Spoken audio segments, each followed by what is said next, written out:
yourself in a position, you're a congressman. Somebody comes up and says, hey, I have information on your opponent. Do you call the FBI? I don't think. Coming from I'll tell you what, you do. I've seen a lot of things over my life. I don't think in my whole life I've ever called the FBI. In my whole life, you don't call the FBI. You throw somebody out of your office. You do whatever. Al Gore got a stolen briefing book. He called the FBI. Well, that's different. A stolen briefing book. This isn't a stolen. This is somebody that said, we have information on your opponent. Oh, let me call the FBI. Give me a break. Life doesn't work that way. The FBI director says that's what should happen. The FBI director is wrong. Your campaign this time around, if foreigners, if Russia, if China, if someone else offers you information on an opponent, should they accept it or should they call the FBI? I think maybe you do both. I think you might want to listen. There's nothing wrong with listening. If somebody called from a country, Norway, we have information on your opponent. Oh, I think I'd want to hear it. Do you want that kind of interference in our elections? It's not an interference. They have information. I think I'd take it. If I thought there was something wrong, I'd go maybe to the FBI. If I thought there was something wrong. But when somebody comes up with Oppo research, right? They come up with Oppo research. Oh, let's call the FBI. The FBI doesn't have enough agents to take care of it. But you go and talk honestly to congressmen. They all do it. They always have. And that's the way it is. It's called Oppo research.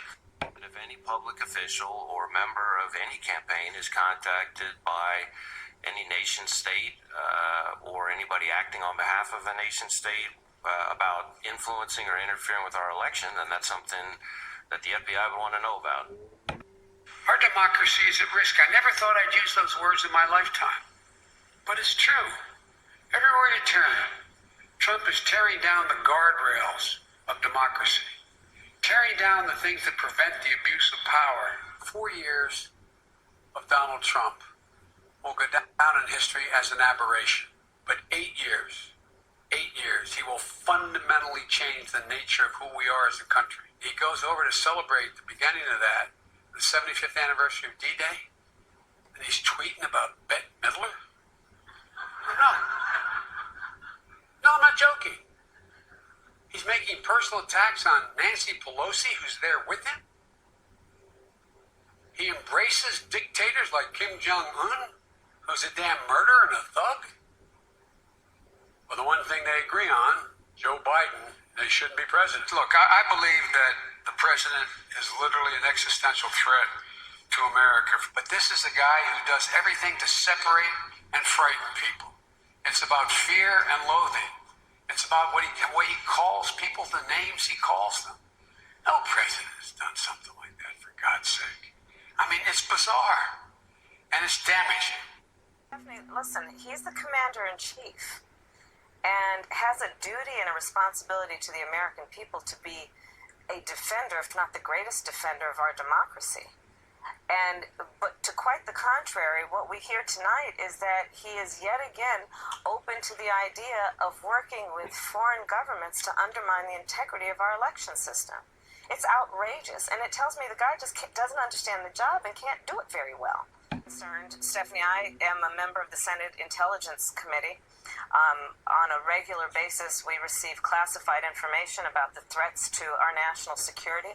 There are public reports about the fact that Russia interfered in the election of the President of the United States in 2016. We have heard even most recently from Christopher Wray of the FBI that this is an ongoing threat and something we should be concerned about in 2020.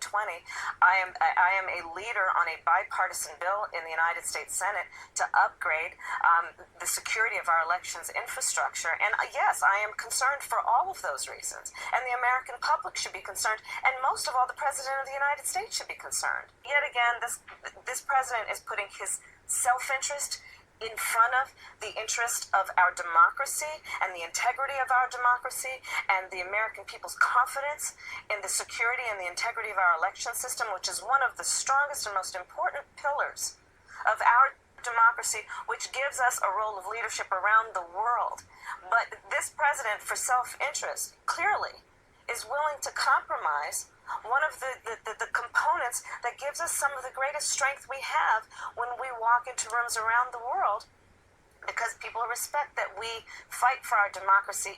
Well, we have this election security bill that unfortunately the leader on the Senate side will not put on the floor for a vote. And I think it's important that all Americans, regardless of their party affiliation, fight for the United States Congress to do its job and upgrade the elections infrastructure and secure the elections infrastructure in our country.